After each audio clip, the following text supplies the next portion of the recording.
¿Y si te dijera que la historia de Venezuela no empieza con el petróleo, ni con Chávez, ni siquiera con Bolívar, sino con miles de años de pueblos que ya tenían territorio, cultura, leyes propias y una forma de ver el mundo completamente distinta a la que hoy conocemos?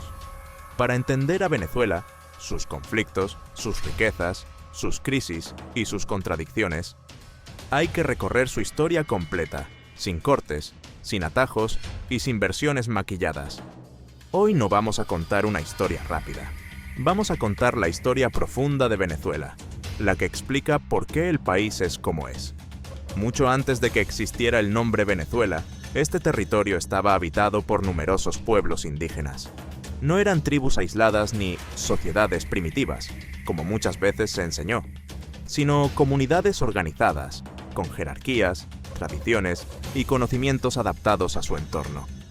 En la región andina, los timoto-cuicas desarrollaron una de las culturas más avanzadas del norte de Sudamérica.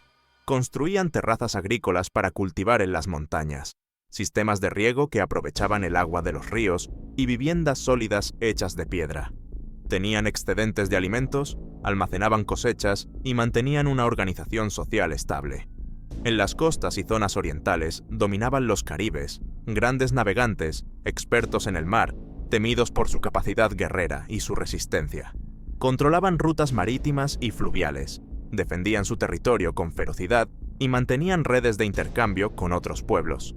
Más hacia el centro y occidente se encontraban los arahuacos, agricultores, pescadores y comerciantes, que vivían en comunidades extensas y mantenían relaciones pacíficas con otros grupos. La vida giraba en torno a la naturaleza. La tierra no era una mercancía, sino un espacio sagrado. La economía se basaba en la agricultura, la pesca, la caza y el trueque. La espiritualidad estaba ligada a los ríos, las montañas, el sol y la lluvia. Venezuela no estaba vacía, ni atrasada, ni esperando ser descubierta. Tenía historia, identidad y futuro propio, hasta que llegaron los europeos. En 1498, Cristóbal Colón llegó a las costas venezolanas durante su tercer viaje. No sabía que estaba frente a un territorio que cambiaría para siempre. En 1499, Alonso de Ojeda recorrió el litoral acompañado por Américo Vespuccio. Al observar viviendas indígenas construidas sobre el agua, compararon el paisaje con Venecia y bautizaron la región como Venezuela. Un nombre europeo para una tierra que ya tenía nombres propios. Lo que siguió fue uno de los procesos más violentos de la historia del continente, la conquista. Los españoles llegaron con armas, caballos, enfermedades desconocidas y una visión del mundo basada en la dominación. Los pueblos indígenas resistieron. Hubo batallas, levantamientos y guerras prolongadas, pero la superioridad militar y las epidemias inclinaron la balanza.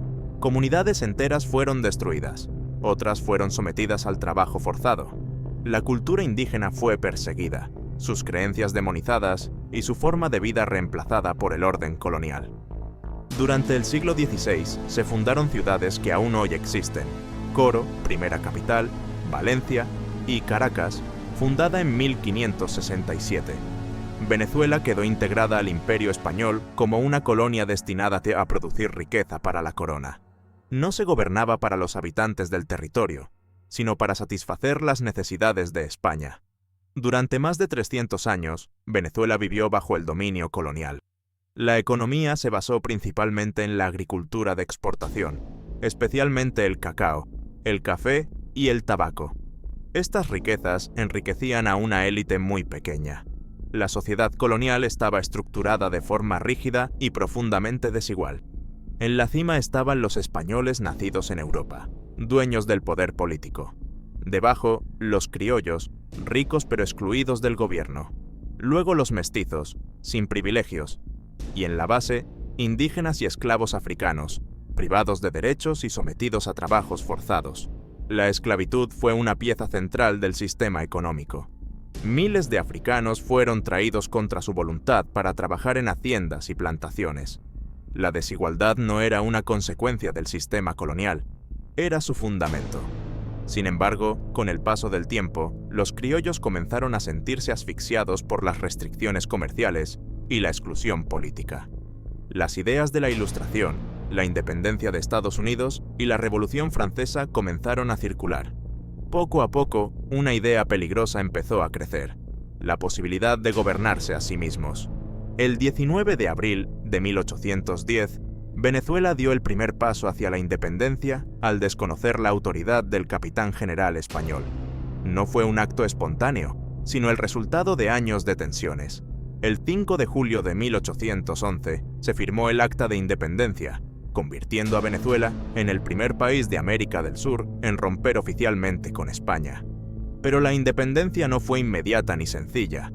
Fue una guerra larga, brutal y profundamente divisiva. El país se fragmentó. Hubo traiciones, derrotas, reconquistas y una violencia extrema. En medio de ese caos surge la figura de Simón Bolívar, un líder que entendió que la independencia no era solo un cambio de bandera, sino una transformación total. Junto a figuras como Francisco de Miranda, Antonio José de Sucre y José Antonio Páez, lideró campañas militares que marcaron la historia del continente. La guerra dejó pueblos arrasados, economías destruidas y una población agotada. La independencia se consolidó con la Batalla de Carabobo en 1821 y definitivamente con la Batalla Naval del Lago de Maracaibo en 1823. Venezuela era libre, pero no estaba preparada para la paz. Antes de continuar, si este tipo de historias profundas, narradas sin simplificaciones y con contexto real, te aportan valor, este es el momento perfecto para suscribirte y darle like al video. Eso ayuda a que más personas puedan entender la historia más allá de los titulares. Tras la independencia, Venezuela pasó a formar parte de la Gran Colombia, el ambicioso proyecto de Bolívar que buscaba unir a varias naciones en una sola potencia. Pero el sueño chocó con la realidad. Las diferencias regionales, los intereses económicos y las luchas de poder lo destruyeron. En 1830, Venezuela se separó y comenzó su vida como república independiente. El siglo XIX venezolano estuvo marcado por la inestabilidad. El poder cayó en manos de caudillos militares que gobernaban apoyados por la fuerza. Las guerras civiles se sucedieron una tras otra. La más importante fue la Guerra Federal, entre 1859 y 1863, que prometía igualdad social y un sistema federal. Aunque se logró el federalismo, las promesas sociales quedaron en gran parte incumplidas. La pobreza y la desigualdad continuaron. A comienzos del siglo XX, Venezuela entra en una nueva etapa con la dictadura de Juan Vicente Gómez. Su gobierno fue autoritario, pero logró unificar el país y atraer inversión extranjera. En este periodo ocurre el hecho que cambiaría el destino nacional para siempre: el descubrimiento del petróleo. Venezuela pasó de ser un país agrícola a uno de los mayores productores de petróleo del mundo. La riqueza aumentó de forma vertiginosa, pero también la dependencia de un solo recurso. Tras la muerte de Gómez, el país vivió transiciones hasta la dictadura de Marcos Pérez Jiménez, caracterizada por grandes obras de infraestructura y una fuerte represión política. En 1958, su régimen cayó y Venezuela inició una etapa democrática. Durante décadas, el país vivió crecimiento económico, estabilidad relativa y una clase media en expansión, todo sostenido por los ingresos petroleros. Sin embargo, bajo esa bonanza se escondían problemas estructurales: corrupción, dependencia petrolera y un sistema político cada vez más desconectado de la realidad social. Con el tiempo, el modelo comenzó a agotarse. En 1999, Hugo Chávez llegó al poder prometiendo un cambio profundo. Nueva constitución, nuevo discurso, nueva visión del país. Durante años, los altos precios del petróleo sostuvieron el modelo. Pero cuando los ingresos cayeron, la fragilidad del sistema quedó al descubierto. Llegaron la inflación, la crisis económica, el colapso de los servicios, la migración masiva y una polarización política profunda. La historia volvió a dejar una lección clara. Los errores no siempre se pagan de inmediato, pero siempre se pagan. Hoy, Venezuela vive uno de los momentos más complejos de su historia. Millones de personas han dejado el país, la economía sigue golpeada y el debate político continúa dividiendo a la sociedad. Pero nada de esto surgió de la nada. Es el resultado de siglos de decisiones, luchas de poder, dependencia económica y errores repetidos. Si llegaste hasta aquí, ya sabes algo fundamental. La historia de Venezuela no es solo pasado, es advertencia.